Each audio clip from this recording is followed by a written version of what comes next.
putting us on the brink of nuclear. Like, that's what people don't seem to be thinking about here. Is it's not just, oh, that's interesting, the U.S. took out this pipeline. These sociopaths put us at the edge of nuclear Armageddon that would kill us all. Who knew how Russia was going to respond to this? Russia certainly knew it was America or American linked. So it's like, they didn't know that we wouldn't see nuclear bombs raining down. And apparently there were people within the establishment saying, don't do this. This is going to create a fucking fury. And it very well could still. But it's like, these sociopaths are putting us all at risk. It's not just that I believe in diplomacy and I believe there should be peace and I believe we shouldn't be at war and all those things. It's that they're putting us fucking at risk by doing this insanity. It also says to the whole world, hey, it's okay, even if you're not technically at war with the country, to just blow up their infrastructure. Just go for it. That's what it says. The restraint shown from Russia, China, and Iran have prevented World War III. And that's a statement that blows the mind from Western chauvinists and liberals, but it's true. The United States have constantly crossed their red lines, and then they have to back down. And then they constantly have to look weak. Like when China put the red line over Taiwan. They say, Nancy Pelosi better not come to Taiwan or there'll be consequences. Nancy Pelosi better not come to Taiwan. Then Nancy Pelosi said, I'm going to do it anyway. Or Trump assassinating Iran's top general. Yes. We didn't know how that would play out. We bumble into every fucking situation as a sociopathic child, hoping there will be other adults in the room who don't lead us to nuclear war. Yes. Russia was like, we draw a red line at Sweden and Finland join NATO.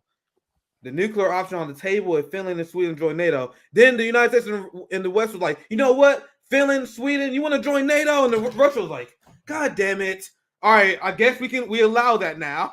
And then they used that against Putin. They said, well, Putin said you didn't want Sweden and Finland to join NATO. And then they joined NATO. You didn't do anything. Yeah, because he didn't want World War III. Right. And he gave a lot of red lines about Ukraine, about the growth of NATO, about putting NATO weaponry on Russia's border. He had a lot of red lines. He signed the Minsk agreements trying to create peace. And every one of the lines we crossed. And eventually Russia invaded Ukraine. Now, I'm opposed to the invasion, but at the same time, I think people need to understand the history here, understand that the U.S. fucking created this intentionally. And something else that's important in the Cy Hirsch article is that this, and he just kind of mentions it, but people need to understand this. This also serves U.S. purposes in terms of putting Germany and France particularly, but the EU in general, back into kind of like a vassal position of underneath the United States. This is anti-Europe, what we're doing. We are trying to force them down to be underneath us because they were growing. They were cooperating with Russia economically. They were, shunning some of the U.S. talking points. And now they're all back underneath us. Yeah, and people don't acknowledge the fact that NATO countries have to spend 2% of their budget on military weapons. So the United States have a vested interest in expanding NATO and putting these countries under their control. So it's all about U.S. dominance and promoting a unipolar world with U.S. on top. And people who bring this up, basic facts, basic history, are smeared as Putin apologists. They are attacked and delegitimized. Like you see how they call a legendary reporter himself just a blogger. And there have been educators that have been censored. I mean, this has been a massive fascistic campaign on behalf of the West. You have Zelensky banning Orthodox Church, opposition parties, opposition media, and the West is cheering it on under the guise of fighting for freedom and democracy. And that's why RBN, this is why Men Press News and Lee Camp, we are covering this with the amount of energy and urgency that we have. Now, I'm going to show you guys an example of massive Western censorship. What you think is going on in China, what you think is going on in Russia is all a projection on the West. That is what they're doing. There was a Danish lecturer who was famous. He studied the history between in the USSR, the fall of the USSR. He wrote a lot about the Donbass and the civil war in the Donbass in 2014. And he got sacked not because of his lectures, which none of the people who sacked him attended. And they explained this in this story. It's a long story. I'm kind of summing up here. They never attended his lectures. They read one of his books where he explained like there's this Nazi faction in Ukraine, this fascistic element in Western Ukraine that is obsessed with purging Romanis, Muslims, Black people, ethnic Russians, and creating a one person, one nation state. And then there are a lot of people in Ukraine who do not support that. And that's why they support Zelensky, who ran on the peace campaign. And a lot of people supported leaving Ukraine for Russia when Zelensky and Ukraine didn't keep up their end of the bargain. So this guy writes about this stuff. He talks about this all the time. And in his lectures, he explained that he keeps his own personal opinions away from his lectures, right? And they still fired him for just telling the truth about this. And I'm going to read this as well. I'm going to get your guys' thoughts on this. I reported on this a few months ago. You had a Polish Jewish journalist who quit like the Polish version of the New York Times because they demanded that he whitewash the Azov Battalion. And you see Western media outlets more than happy to do it. They say they're just a far right organization. No, they are Nazis, right? So they had a famous journalist that quit. He quit what many regard as the country's newspaper of record after it demanded he describe the Azov Battalion as far right instead of neo-Nazi. Yeah. So what I want to bring to you, Lee Camp, I want to get your take on this crackdown of dissent, this censorship, whether it comes to educators and when it comes to reporting as well on telling the truth about Ukraine. We all know how much you've been censored, how much we've seen Western journalists attacked. So what are your overall take on this propaganda campaign that you've seen? Yeah, you know that famous quote, I don't remember who it's by, the first victim of war is the truth. And that seems quite evident on all sides. But yeah, there's the list in Ukraine, the hit list against journalists has really been aggressive. Journalists arrested, tortured.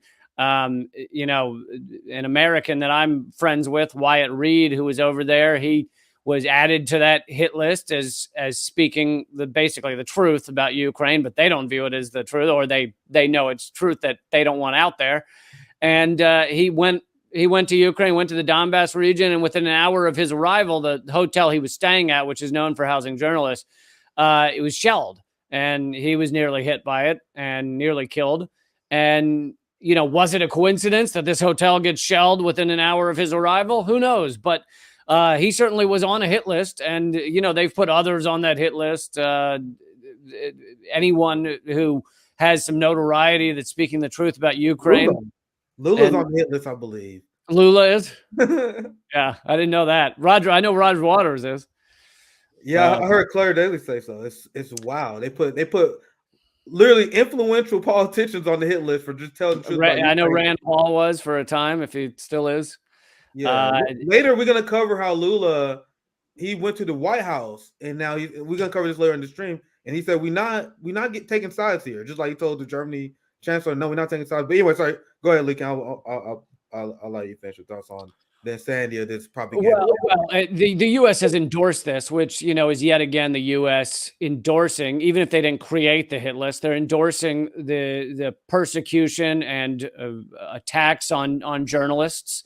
And of course, the biggest one being Julian Assange. But this is what the U.S. stands for now: is people speaking the truth cannot be tolerated. And just to real quick go back to what you said about Lula saying we're staying out, we're not taking sides on this. 80% of the world's population, and this was covered in some mainstream outlets as well. 80% of the world's population is in countries that are either allying with Russia or not siding with U.S. sanctions, meaning they're just staying out of it, which is a huge change in the way the world is working. There is a massive number of countries that are no longer just bending over to U.S. bloodthirsty foreign policy, which is a big step. Yeah, absolutely. The last topic I want to get your opinion on, we got about like 5 minutes when we get you out of here, is Syria. I did a report on Nick and Night on Wednesday. Make sure you guys check that out, discussing U.S. sanctions on Syria and how that is making the tragedy of the earthquake even worse. And this is an updated story. Turkey and Syria face threat of secondary disaster after earthquake, even as dramatic rescues offer moments of relief. And now, what the Western media is trying to cope with is the fact that the United States empire has shown their moral failings because there are Western countries who are not able to help Syria because of the brutal sanctions that we have on Syria.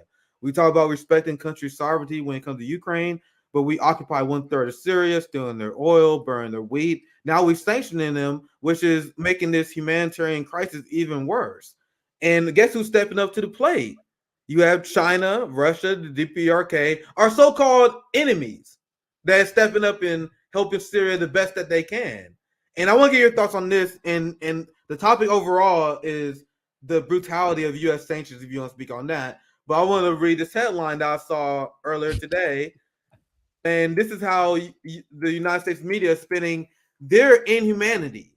There's no other way to say it, their inhumanity. Iran is helping them, but now they're using that to smear them. They say Iran may use Syria earthquake to smuggle arms under the guise of aid. And I continue. I won't get you in here, Lee Camp. I know you probably got a lot to say on this. But there's another projection. The United States is the world's largest arms dealer, largest exporter of terrorism, but they trying to project that on Iran to other people. But Lee, I would love to get your thoughts on this. And in general, you can speak on Syria, sanctions as a whole. Also, that ridiculous headline. I would love your take on this. Yeah, no, that headline's totally true. I also heard that Iran might be smuggling in children they're selling into prostitution. They're smuggling those into Syria right now. No, it's just utter horseshit. But yeah, so I talked about this on my live stream, the sanctions against Syria and this earthquake and everything on my live stream at leecamp.net. And what people don't realize is like a lot of the horror of this earthquake, the number of people dying is connected to the U.S. and sanctions and continuing, helping to make sure that war continues. Even if we're not fully responsible for the war, we're helping to make sure it continues forever, for as long as we can keep it going, because we just love watching Syrians die.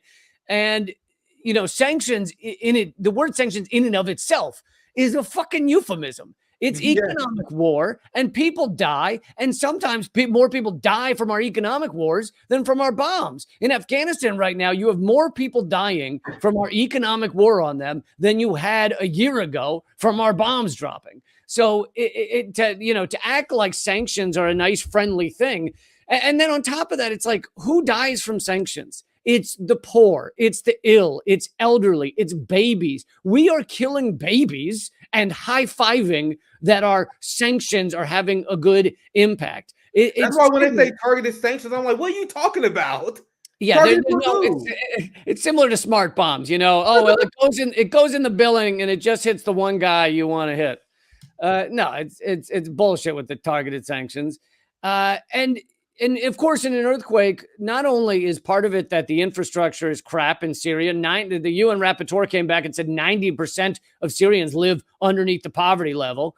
And so when you have a crisis, when you have an earthquake like this, they have nothing. They already didn't have electricity, didn't have gas, didn't have heavy machinery needed to rescue people. And so it's like the U.S. is watching people die and saying, yay, we're winning. It is the most sociopathic, disgusting foreign policy you could ever imagine. And there is no excuse for it. It's fucking, we're Jeffrey Dahmer and we're going, well, that guy, he's doing a lot of good around the world. No, we're not. Well said, Lee. I